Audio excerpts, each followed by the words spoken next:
Primeiro, meus amados irmãos, com a paz do Senhor, quem vos fala é o presbítero Carlos, das Assembleias de Deus do Tempo Central, da congregação de Vila Ixaque. É com muito prazer e alegria trago esta palavra, essa revelação, e cada palavra Deus traz a mim uma revelação. Não sou um grande pregador, mas sou um mensageiro de nosso Senhor e Salvador Jesus Cristo. Eu me lembro, há poucos dias, Deus me deu uma grande revelação, eu perante um mar.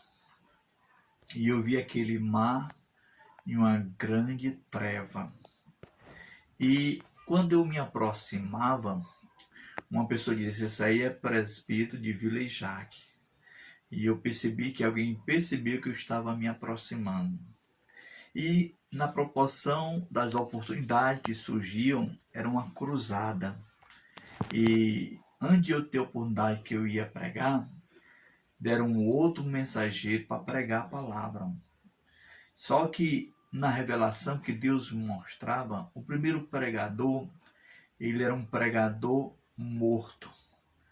Ele tinha uma mensagem, mas uma voz dizia: "Isso aí é um morto." Ele pregava, continuava nas mesmas trevas e nada acontecia. Aí de repente vinha um outro pregador, tinha uma outra oportunidade, e aquele pregador tinha a oportunidade de abrir a palavra para pregar a palavra do Senhor, e o Senhor falava para mim, dizia assim: "Esse aí é um pregador desviado."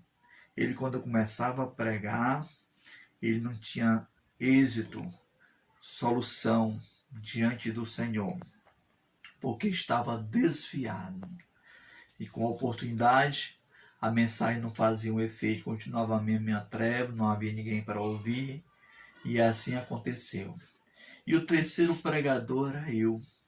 Como ouvi o presbítero Carlos, da congregação de Vila Ixaque. E com a oportunidade, eu começava a pregar, e Deus me dava o versículo que se encontra, veio a revelação. João, capítulo 14, e versículo 6, diz assim: "Disse Jesus: eu sou o caminho, a verdade e a vida. Ninguém vem ao Pai a não ser por mim." Esse foi o versículo que o Senhor me deu no meio da revelação. Eu ia pregar diante do mar, no meio de uma treva, e eu começava a falar esse versículo. Deus abria o meu entendimento, clareava o versículo, e ali começava a explanar que Jesus, o próprio Jesus disse: "Eu sou o caminho." O próprio Jesus declarou que é o caminho. Existem muitas pessoas que estão desviadas. O pregador desviado não podia pregar sobre o caminho porque estava desviado do caminho. O pregador desviado não podia pregar sobre a verdade porque ele estava desviado da verdade. O pregador morto não podia pregar sobre a vida porque ele era um morto.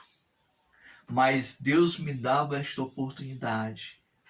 Uma das maiores revelações que o homem pode alcançar é encontrar o caminho de volta para Deus.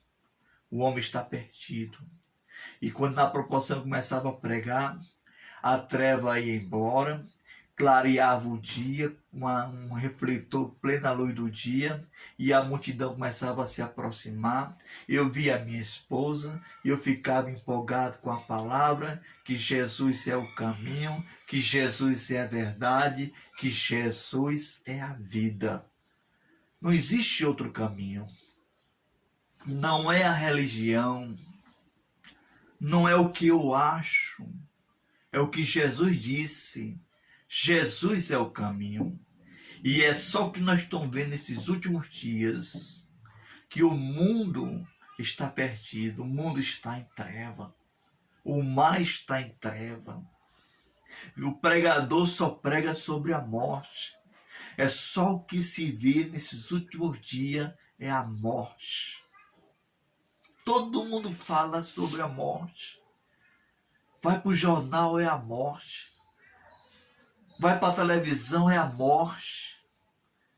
Vai para o trabalho, fala sobre a morte. Para onde você vai, a morte está presente. O mundo está em treva. Mas quantos desviados estão aí pregando? Continuando na mesma treva. Não sabe para onde ir, estão em desespero. Mostrando o caminho da perdição. Mas existem pregadores que ainda hoje guardam a palavra do Senhor. Jesus é o caminho, meu amado irmão. Não existe outro caminho. Irmão, eu estou sofrendo, sofra com Jesus. Irmão, eu estou na beira da morte. Quem tem Jesus não morre. Quem crê em mim, ainda que esteja morto, viverá. Jesus diz, não morre. Nós estamos aqui só de passagem. A vida passa. A vida é passageira. Eu não tenho nada neste mundo. Tudo passa. As lutas passam, os vendaval passam. Tudo é passageiro. Mas aquele que tiver Jesus na sua vida, ele está andando no caminho. O que é que adianta viver neste mundo e perder o caminho da salvação? Perder o caminho da verdade. Perder a vida. Muitas pessoas na beira da morte perderam o plano da salvação. É o que mais nós precisamos. O dinheiro pode comprar coisa neste mundo, mas no céu tem que aceitar Jesus como Salvador e depois receber dele como Senhor da sua vida. Se você aceitar ele como Senhor nesta terra, no céu continuar ele sendo seu Senhor da sua vida. Então, quando nós tombar nossa vida neste mundo, nós não morremos, apenas iremos partir deste lugar para o lugar celestial. E eu agradeço a Deus por essa honrosa oportunidade